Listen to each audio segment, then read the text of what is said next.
May I speak to you in the name of the risen Christ. Amen. Well, what a joy to be with you all tonight. May I say that you are very enthusiastic bell ringers. And I wonder, before doing anything else, if we might collectively congratulate the 4 that have been baptized and welcome them into the communion of the church.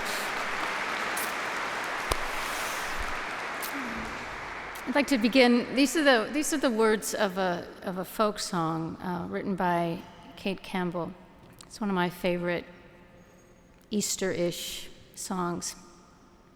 Begins, if you're ever in the Richmond jail with no one around to go your bail, if you've lost your way, it might help to know Jesus is the way home. If you're trying to put that whiskey down and you realize you're losing ground, you don't have to walk that road alone. Jesus is the way home. You don't have to worry where you're at or why you're there. He knows all that. Just let the good book be your map. Jesus is the way home. If you think nobody understands and life's not going as you planned, there's a friend who will show you how to go. Jesus is the way home.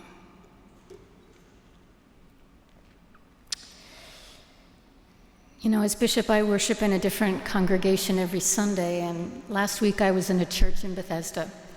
And in between the 2 main services, there was a forum during which people were encouraged to ask me questions about anything on their minds. It wasn't exactly stump the bishop, but the questions were tough on subjects like, peace in the Middle East, how and when the church should speak, given the current political climate in our country, and other complicated, contentious matters. A high school student in the back of the room raised her hand, and she asked, was there ever a time when you doubted your faith or doubted God? And if so, could you tell us about that? And in that brief interlude between when she finished asking her question and I began to speak, what I remember wanting to answer her well and feeling completely inadequate to the task. And what I said was something like, I live with doubt all the time. I live with faith all the time. They coexist inside me. And then I went on for a while about things I don't remember, and I ended up by saying that for me, faith is a gift in that I feel it's something that comes to me. And it's also a choice. It's a commitment that I've made to live by faith, even when doubt, for however long, has the upper hand. It felt like an okay answer, but not enough.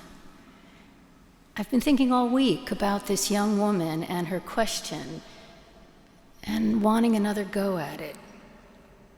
So tonight, I want to speak to you about doubt and faith.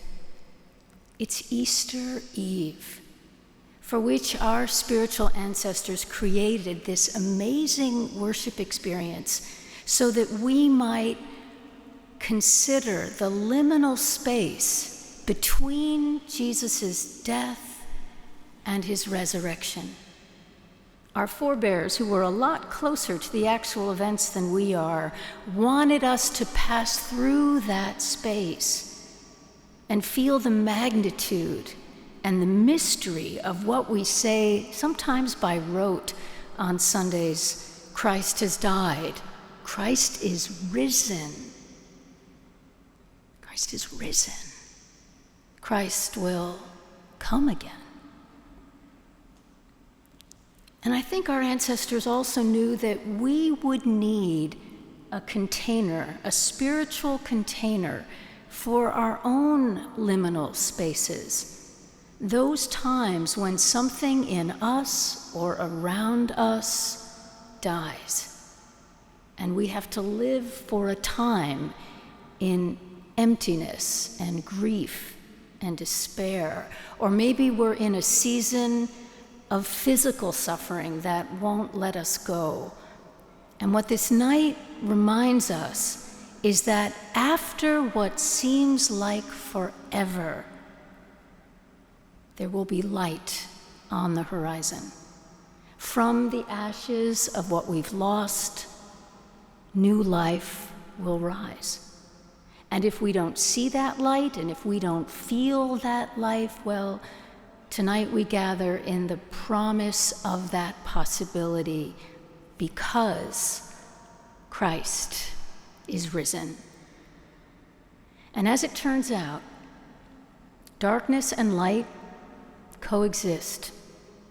And so, as we heard in the gospel story about the women, so do feelings of fear and great joy at the same time. Christ's rising from the dead, however that happened, is our assurance that no matter what happens, there will be a way forward, even when we can't see it. And the good news is, finding that way isn't ours to figure out alone. Jesus knows the way home. But how can we know for certain? Well, to be honest, I think certainty is overrated. Yeah. Especially risky to equate certainty with faith, because we can be certain about all sorts of things that are simply not true. And certainty can close us off to curiosity, to new perspectives, or actual facts that contradict what we're so certain about.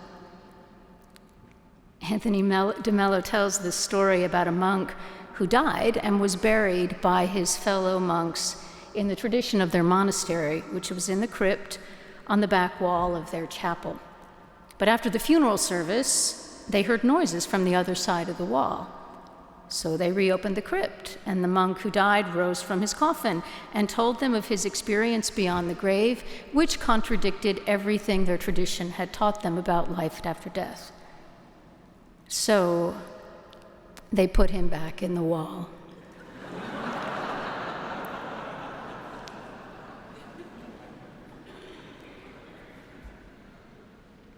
It's understandable that we confuse faith with certainty, because there is, over time, a solidity to faith. But faith is also porous.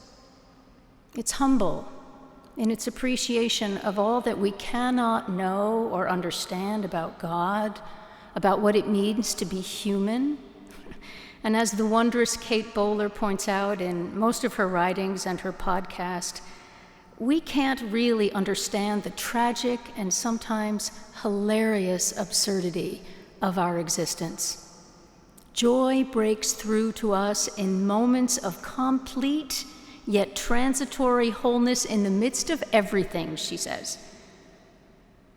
It is this stubborn, defiant insistence that our unfinished lives are still held in love. Joy can sit right up next to grief and uncertainty, right next to whatever we're carrying. Joy and grief, doubt and faith, light, dark. And if we don't wonder about it all, and if we don't allow our doubts sufficient space to inform our faith, we risk closing ourselves off from a lot of life, or imagining that faith in God is something we have to protect against anyone or anything that threatens it, or abandoning faith entirely because our understanding of it was too small. But at the same time, we needn't discount the power and the presence of God because suffering and sorrow are still part of the deal. Because, as Bowler said, joy has this uncanny way of breaking through even the hardest times. Life goes on, even after some part of us dies.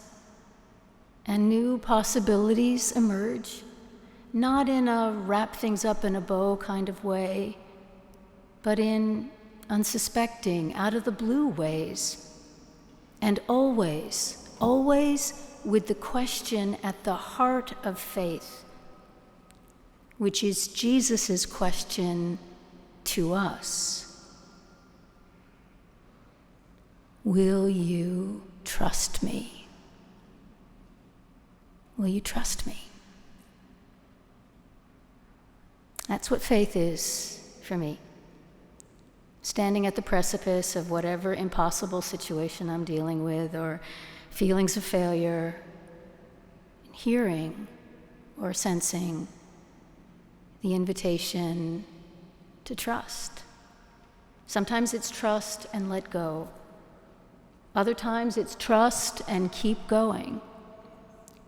Still others, it's trust and step up and do or say the thing, whatever it is, whatever the risk, even if I get it wrong. Will you trust me? So I'd like to leave you with two images from the account of Jesus' resurrection that we've just heard. First, there's this stone rolled away from the tomb. Now, I don't know if you noticed it because they were reading it in such a churchy sort of way, but this particular text describes quite a scene. There's this earthquake, right? There's an earthquake, and then an angel so terrifying that the guards freeze with fear descends from the heavens, rolls away the stone, and sits on it. Now, can you imagine that?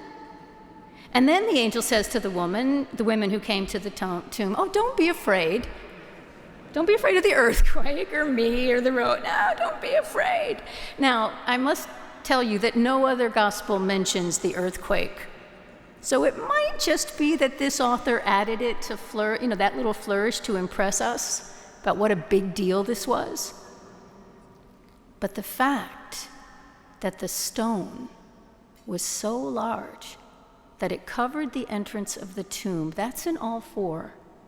And the women who came to the tomb found the stone rolled away, and they didn't touch it. So I'd like to suggest to you that we can allow that stone, you can allow that stone to symbolize for you those unbelievable moments when a burden you are carrying is lifted inexplicably. Something that's been worrying you is gone. And whenever that happens, and it's usually pretty hilarious, you have a sense that there's more at work in this world than your good efforts. One of my favorite lines from Lord of the Rings is when the wizard Gandalf says to Frodo the Hobbit, who has been given an impossible task, Gandalf says, "Frodo, there are forces at work in the universe, other forces at work besides the will of evil."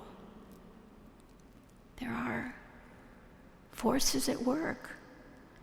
Take the gift of a stone rolled away whenever it comes and savor it. Dare to trust it as one of the ways God is drawing close to you. And second, I'd like you to hear again the words Jesus said to the women. He was echoing what the angel had told them, don't be afraid. And then this, go and tell the others to meet me in Galilee. There they will see me. Why Galilee? I don't know. But what's striking to me is the clarity and the specificity of the instruction. Go right now and do this one thing. Just do it. And faith for me is like that too. Just taking the next step, having no idea what will happen next. The women certainly didn't know, and the men, when they heard about the empty tomb and the angel and the earthquake and Jesus rising, they sure didn't know. But they went too. I'm sure they doubted. They went anyway. That's what faith looks like. Going anyway. Because friends, resurrection is a journey. It's not a one-time event. And faith in resurrection is a gift and a choice, and doubt comes along for the ride. But here's the thing. Before we even knew what faith and doubt were, Jesus put his faith in us. And it doesn't matter if we stumble or fail or falter. You don't have to worry where you're at or why you're there. He knows all that. The one who lived and died and rose again and is with us always, he's the faithful one. And that is all that matters. Because Jesus is the way home. Happy Easter.